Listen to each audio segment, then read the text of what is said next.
Hey, good people, Davia here, and welcome to this special edition of Tales from the Shaker, a Davia Williams Stevenson podcast. What makes this so special is I've got some dynamic women sitting here with me from the National Coalition of 100 Black Women Central Ohio chapter, and I really want to put a spotlight on the work that they're doing and on an upcoming event that is some of the culmination of their work, how they give back to the community. So welcome. I guarantee you, like with everything else, same thing I say, is you're going to connect with something these ladies say, or you're going to connect with the mission of the National Coalition of 100 Black Women nationally and as well as the Central Ohio chapter. And hopefully you will be inspired to shake some things up in your own life.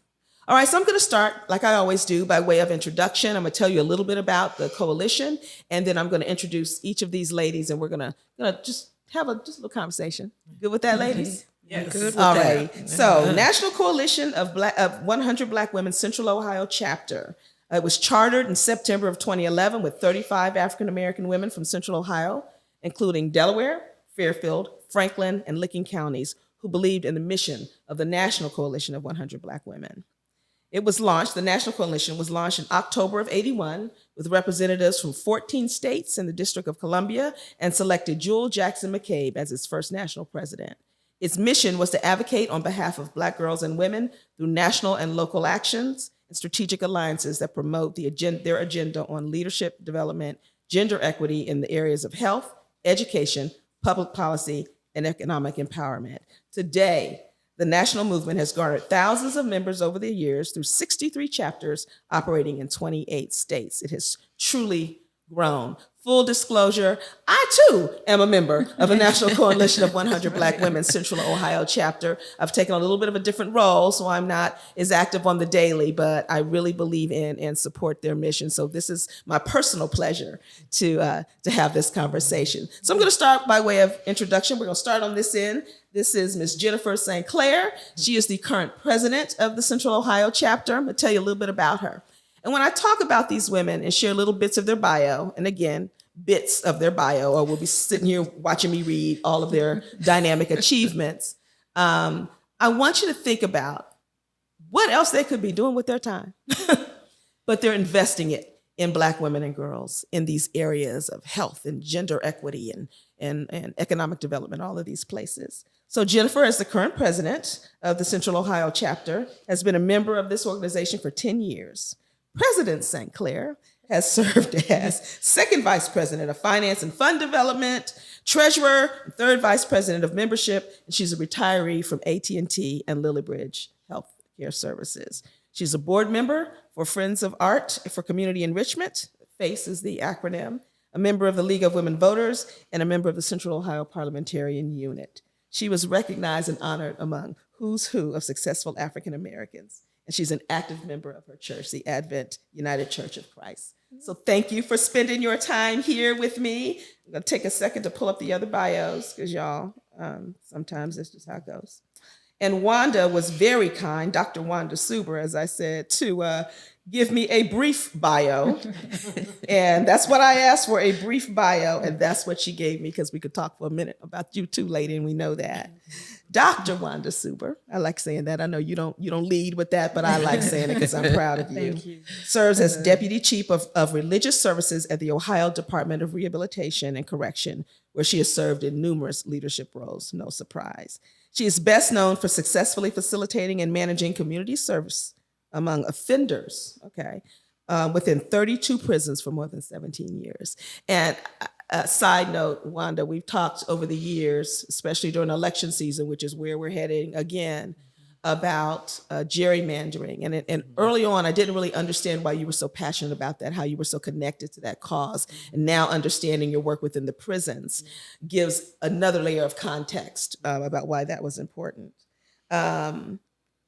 The work established in the ODRC as a benchmark on how to build reentry programs that benefit taxpayers. So thank you again for being here, lady. And then we're going to talk about Ms. Carmel Ford White. Pull up her bio here. This is the creative of the bunch. And she served as a whole bunch of VPs as well with this chapter, second Are you currently second VP of Finance and Development? Is that your current role? Okay. Program director for the Seal of Ohio Girl Scout Council. This lady wrote a song for the national campaign. Like, I didn't know you did that. So that's very cool. Take the Lead. It was recorded in New York City and made into a commercial for a national PSA award. That was incredible. Skipping some things about some stuff you did with jazz musicians, including Wynton Marsalis. You don't play. Created and hosted the Heritage Concert Series at the King Arts Complex. So we live in Columbus, Ohio. And so the King Arts Complex is kind of at the heart of our community. And this was a beautiful jazz series that lasted about 5 years, I think. Okay, let me skip a thing. A whole bunch of numbers, VPs, first VP, second VP, third VP. All these, every office that you can hold with the National Coalition of 100 Black Women. And this particular program that we're going to be talking about today, the Trailblazer Scholarship, and I'm going to have one of you give the exact name of it.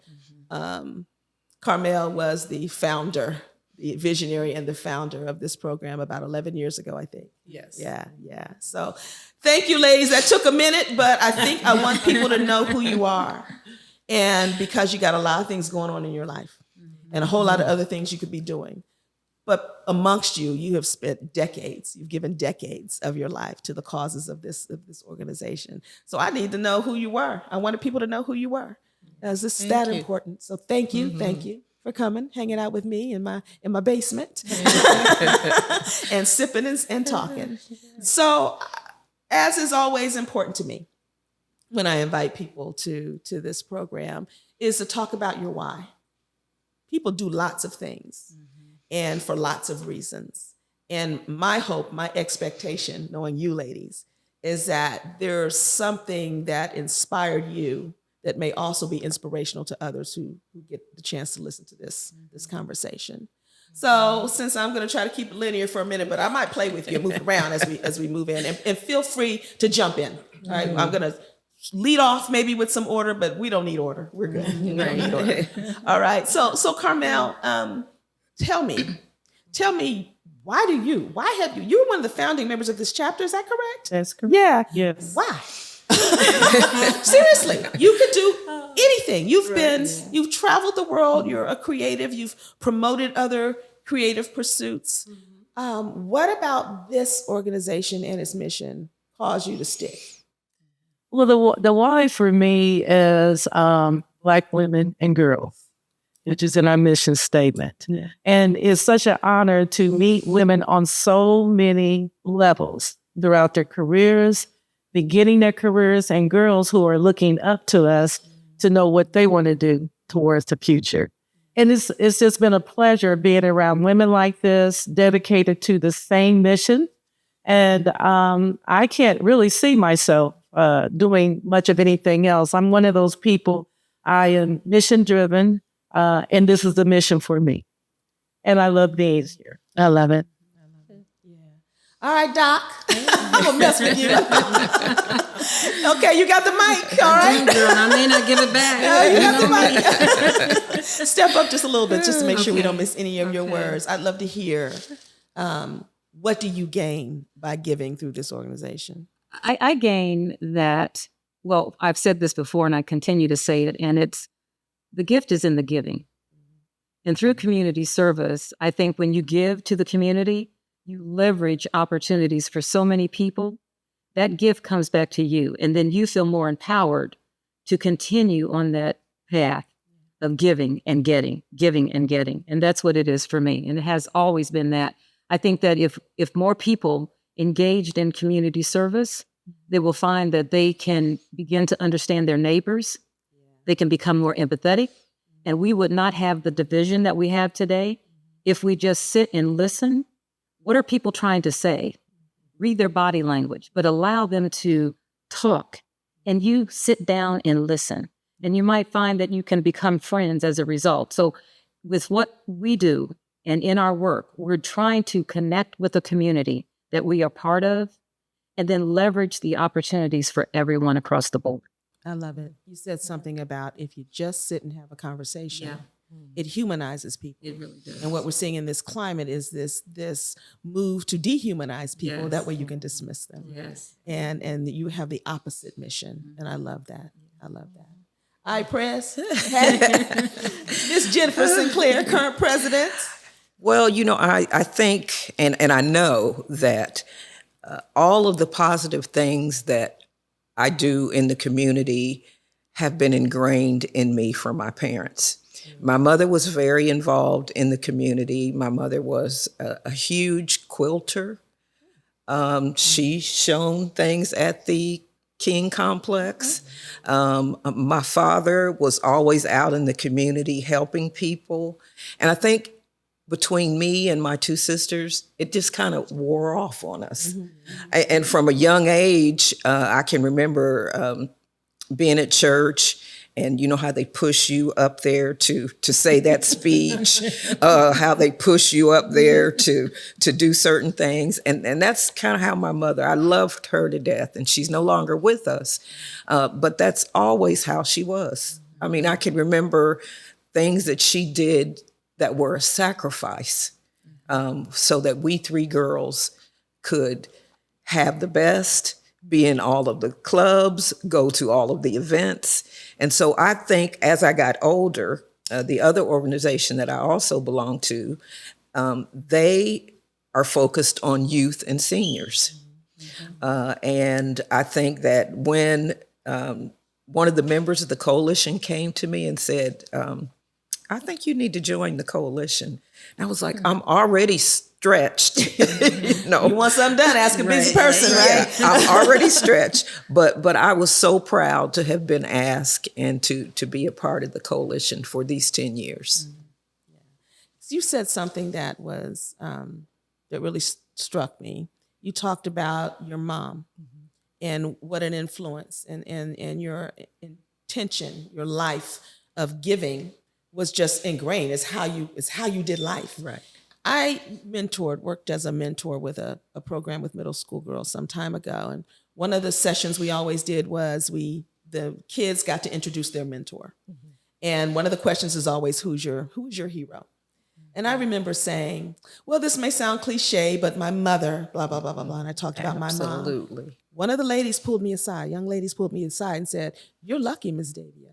Everybody doesn't have a mother that they look up to. Correct. That's so true. And I remember feeling so convicted from that statement. Here I am, a clinician. I'm supposed to be sensitive to these things. And I think that further emphasizes the importance of putting yourselves out there. There are young women, some of them whose hands you will touch, whose bodies you will touch, whose not bodies you will touch, you know what I mean, whose lives we won't do that, but whose lives will interface with you as you serve in this mission, who don't have moms like you have. Correct. That would ensure that you knew your importance and that you had enough value to give back. Correct. And that's important. That's important. That's why it was important for me to share a bit of your bio. That was why it was important for me to share that. Look at these ladies who care enough about you because you're worth caring about, such that they spend their valuable time making sure that they can be an example, hear from you. You talked about listening. And listening. And one of the other things, and you all already know, I've never met a Mike that I don't like. but Jennifer said something that was interesting. She talked about the tapestry and her mother and it's that relationship. That makes me think about the community. It's a tapestry of different colors. And that patchwork that we see are the faces of young women and girls that we can help leverage who they are. What is your purpose? Let us help you leverage that. And so when we look at our responsibility as a chapter, and we look at health, education, and economic empowerment, we can empower those young girls. And when you think about education, why do we care about education? Because that's one way to empower our future. And when you look at the number of people who come into the prison system, 68% of Ohio's prisoners are undereducated. And when you look at the national statistics, 62% of people who don't graduate are more likely to be incarcerated. That's why education is important. When you look at health, you look at the number of women who are depressed. And that's a big issue. It is. And then you look at economic empowerment. And you look at the number of women who are not making as much as men. When women retire, they make 70% less than what men earn after retirement. That's scary. It is. That's frightening. So, in one other thing, in 2022, 20.32 million young women and girls were at the poverty level. We're talking about 18 and over. They were living at the poverty level. So that's why we do what we do. I'm sorry, I didn't mean to interrupt you. No, you're good. Yeah. I'm going to ask one of the ladies if they would give me a little piece of paper towel so I can dab my face, if you don't mind. I'm sweating. I need to dab mine too. Okay, look, I forgot my fan. Just grab this right over there. You don't mind. These statistics, you roll them off like They're scary. They're frightening. they're frightening. They are. But the fact that you know that they're ingrained, that you see the picture in graphic detail, Yeah. right? Yeah. Thank you. Here, I'm gonna pass this around. Yeah, pass it to me. In a little corner. If you get to live this long, maybe you'll get to sweat too, right? Right. That's right. Thank That's Well, I'm a little absolutely right. warm, but I tried to dress up a little bit for y'all because I felt like I needed to be just a little bit more on point. But the statistics are certainly very jarring. Right. But I appreciate how you have a face to these numbers. Yeah. Right? Many of the people that you touch are these numbers. They comprise these numbers, but they don't have a sense of their place in the bigger picture always. And it's important for people who do to still care about the individual. Yes. Right? You care about the magnitude of the problem, but you see the individuals as parts as they comprise those large numbers. Yeah. And that's really important. And that's why public policy is so interesting. Yes. It's so important to what we do as a chapter. Right. It Because is. if you don't change the policy, you can't impact that person's life. But first of all, you've got to understand what the policy means. Right. And how it impacts you individually. Yeah. That's why I always tell people, no, we're a 501c3, so we don't push politics, but I push purpose. What is your purpose in looking at the policy? How does it impact you? How purposeful is it to who you are? Don't always vote the way your family votes. Vote as it pertains to you. And you asked me about you talked about my passion. I'm very passionate about that. When I first started with the chapter, as a charter member, public policy appointed me as chair. I was the first public policy chair. I embraced that because I could see what was going on. Right. All the lenses. Are necessary. And we as a chapter have really embraced public policy.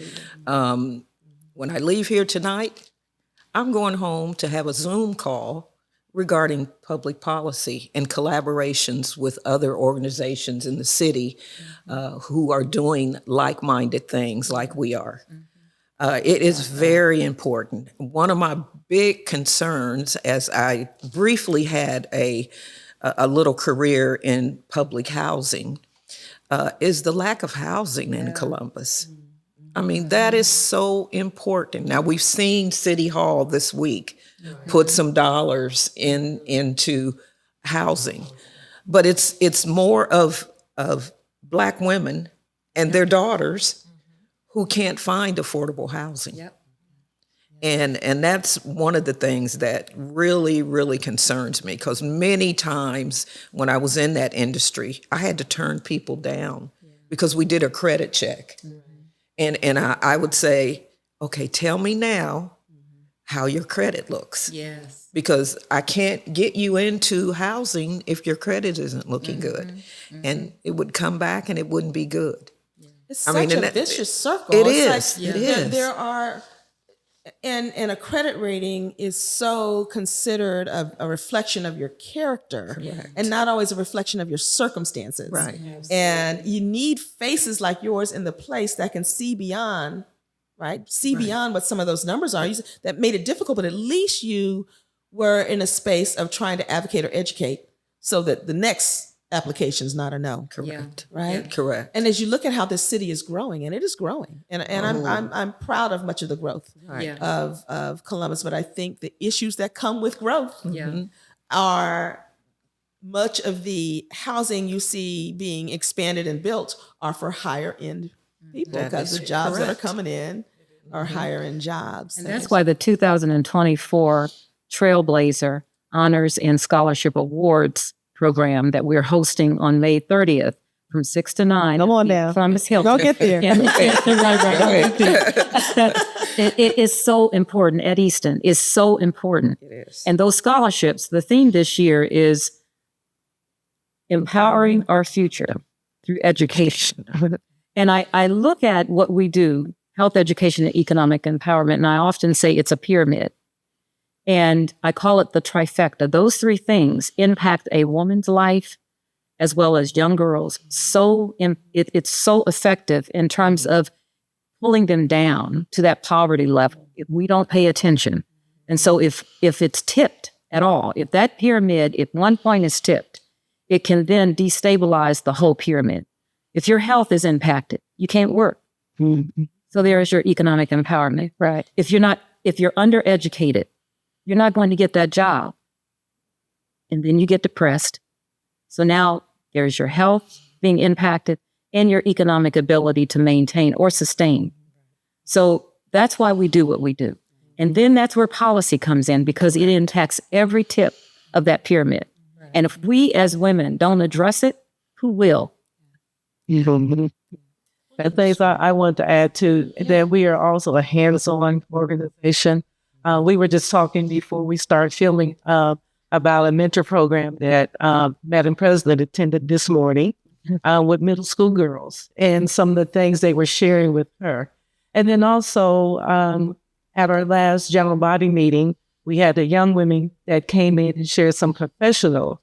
Although you're sitting, and even she said, I was a little nervous because I'm looking at all these professional women, but there were still things that I personally picked up from what she was saying. So being in an organization that's so hands-on, we participate in the policy making, but that's a part of our mission. But I enjoy that we are also hands-on. So that little middle school girl is looking at someone that looks like her and can imagine, okay, I think I can do this. And that's very important. It is. It is. It is. What's the phrase? It may seem overused to some, but it's still true. Representation matters. Yes. You've got to see yourself. Right. One of the things you said, Jennifer, you talked about collaboration with other like-minded organizations. Yes. I love that. I that's where power in numbers, power in that energy, in that variety of lenses that you put on a problem, right? You agree on something. I love to hear that the coalition is doing collaboration with other organizations. That's important, rather than being this silo and getting my credit. Right. And that's very important. And just since I've been president, I've had so many different organizations reach out to me, tell me, I got your name and your email address from someone. I just want to tell you about this event. And maybe you'll want to collaborate with us. So I think that the more that I'm out there, the more that we're all out there, that we'll get a lot more invitations to collaborate. I joined the League of Women Voters and went to a meet and greet last week. Everybody wanted my card. And so I passed out cards. And so they've already contacted us, and we're probably going to do something in our next program year for registration for voting and to possibly go out to the high schools and try to sign up. Because, I think you have to be 18. Well, you have to be turn 18 by the election. Correct. So you can register 17. Right. Right. So they're doing it this year. But I told her that because we had so many programs going on, we would be happy to collaborate for the next school year. So I looked at the Public Policy Committee. We'll be out there. And of course, I'll be out there with them. And we will be in the city schools and as many of the county schools as we can as well. That's important. The League of Women Voters, they've been around for such a long time. And I'm a member as well. And that relationship is so important because they do support us. Yes. And vice versa. So, and they touch on a lot of the issues that impact us. So that's a good relationship, a good collaboration. I want to make sure I'm glad we highlighted all of the many things that this organization is doing and the type of women that are committed to it. And but I really want to make sure Trailblazers is upcoming. All right. And so we've got the founder of Trailblazers, the current chair of this, and the president here. And let's make sure. I remember the first, when I joined the organization, the first Trailblazer awardee, I guess, or honoree was Sherry Shepherd. Right. And she was so gracious and really wonderful. was. And she had that new book out, Permission Slips. I actually I got lots of copies. I recently gave a copy to one of my coaching clients.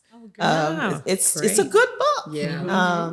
And so since then, there's been a number of inspiring women. Right. You want to throw out some of the names of people and just anything you'd want to say about this upcoming Trailblazers event. Well, this year, Yeah, dive in. I'll go over the honorary. Everybody, let's talk. I'll talk about. I know everybody's so excited. Go ahead, Jen. Let's start. Yeah, I was just going to name a few of the women we've had in the past. Yeah, go ahead. We've had Linda Johnson. Ebony Magazine. And our story with her, we were supposed to have the editor of the magazine. Yes, and at the last, I think her name was editor. No, that's the other. Isn't that fun? But at the last minute, she couldn't come on. When I say last minute, it was maybe 3 days before the event. So, when you're hosting something like this, that's the last thing you want to hear. Absolutely. Right. So the one thing when they called and she shared that with us, I happened to be talking to her. I said, well, who are you going to recruit to come in your polls? And she's paused. She says, let me call you back. And when she called me back, it was Linda Johnson Rice. That's amazing. That was good. She came on. Yeah, she did. She did. I did that. We've also had Diana Ross's sister, Dr. Ross. She came and did a wonderful job. So over the years, we've had some fantastic honorees. Yeah. And I love how you've also not just stayed in that celebrity space, but honoring women of our community Right. that are doing some amazing things. Correct. Is that part of the format this time? I want you to speak to that, Cheryl. This year, our honorees, we're going to honor our immediate past president, Linda Caney. She's going to be an honoree. Columbus, The late Linda Caney. We late. lost her recently. Yeah, we miss her a lot. We loved her dearly. Loved her dearly. The Columbus Police Chief, Elaine Bryant, will be honored. Justice Melody J. Stewart, who is on the Ohio Supreme Court, will be honored. Director Annette Chambers Smith, who is with the Ohio Department of Rehabilitation and Corrections. She's the director. She's the director. And we will also be honoring Sherry Sparkle Williams, who is an accomplished dancer who was with the Dayton Dance Company. So we have quite a list here. And the Coalition National President, Virginia Harris, is going to be here visiting. Yes. Yeah, So I love the array of Yes. women. You've got arts. yes. Nice heritage there, but it's kind of Milford way. And politics and education and judiciary. And Right. These are all sisters. Okay. Right. So I love that. It's a kaleidoscope of colors. Yeah. And that's what we want. I love that. We want the different voices from the community so that everybody knows we're about serving everybody, not a specific group. And raising money for everybody. scholarships. Okay. Exactly. There will be some dynamic young women that are going to go home with some money for Right. school. Right. Exactly. And that's important. So how can are tickets still available? How can people get tickets or buy tables or better yet sponsor? Yes. Who would like to speak to that? Would you? can speak to that. Okay. Sponsorships, we are still accepting those. You can go to our website, NCBW. When you pull that up, look for centralohio.org, and you can go to our website. And when you pull it up, there will be an advertisement for Trailblazer and a QR code. Okay. Use that QR code to purchase tickets.